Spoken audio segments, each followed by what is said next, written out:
ആവണിക്കുപ്പന്റെ ആവണിപ്പാടം എന്ന കവിതയുടെ ഏതാനും വരിക.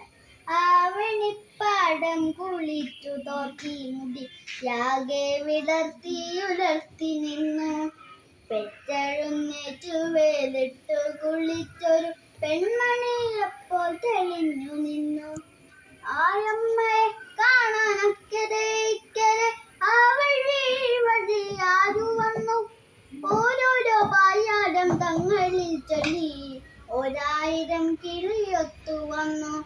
കുഞ്ഞിനു തീറ്റി കൊടുത്തു കൊണ്ട് ചില കുട്ടികളെ കൂടെ നടത്തിക്കൊണ്ട് തുണ്ടു മുറുക്കിച്ചു വന്നുകൊണ്ട് ഇടുമുണ്ടു കളവും എത്തിക്കൊണ്ട് പുതുമണി ഒന്ന് കുതിച്ചുകൊണ്ട് കൈകളു ഞാറായത്തിൽ വീശിക്കൊണ്ട് ചളിവരമ്പത്തൊന്നു വഴുതിക്കൊണ്ട് ചില മഴവെള്ളച്ചാലുകൾ നീന്തിക്കൊണ്ട് ഓരോരോ പായാരം തങ്ങളിൽ ചൊല്ലി ഒരായിരം കിളിയൊത്തു വന്നു.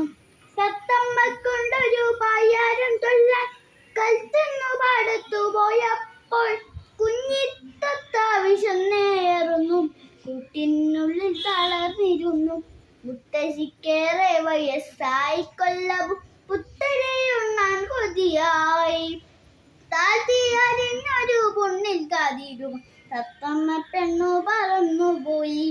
കാക്കച്ചിക്കൊണ്ടൊരു പായാരം ചൊല്ലാൻ കൈകൊട്ടിയാരും വിളിച്ചില്ല.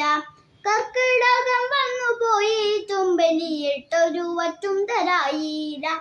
പുത്തങ്കലത്തില് വെച്ചൊരു പായസ വറ്റുമോ അയുമെറിഞ്ഞില്ല.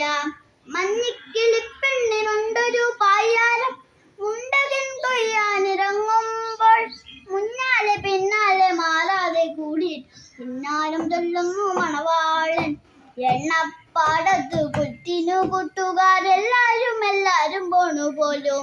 ആനാ പിറന്നവൻ തിഴെ വരുമ്പോലും മാണിക്കെടുപ്പതും പൊന്നും കൊണ്ടേ. കുന്തിച്ചു താളം കുള്ളക്കോയി കൊച്ചു പെണ്ണൊന്നു പുളമ്പുന്നു നാത്തുനോട്.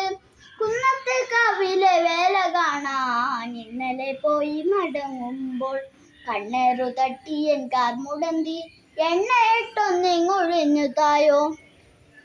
ആനാ പിറന്നവൻ തിഴെ വരുമ്പോലും മാണിക്കെടുപ്പതും പൊന്നും കൊണ്ട്. ഇത്തിരി മീനെ പൊടി മീനെയൊക്കെയും കൊത്തികൾ കൊത്തി പറന്നുപോയി. ഓരോരോ പായാരം ചൊല്ലി പിന്നെ ഓരോ കിളിയും പറന്നുപോയി. ഓരോ കിളിയും പറന്നുപോയി.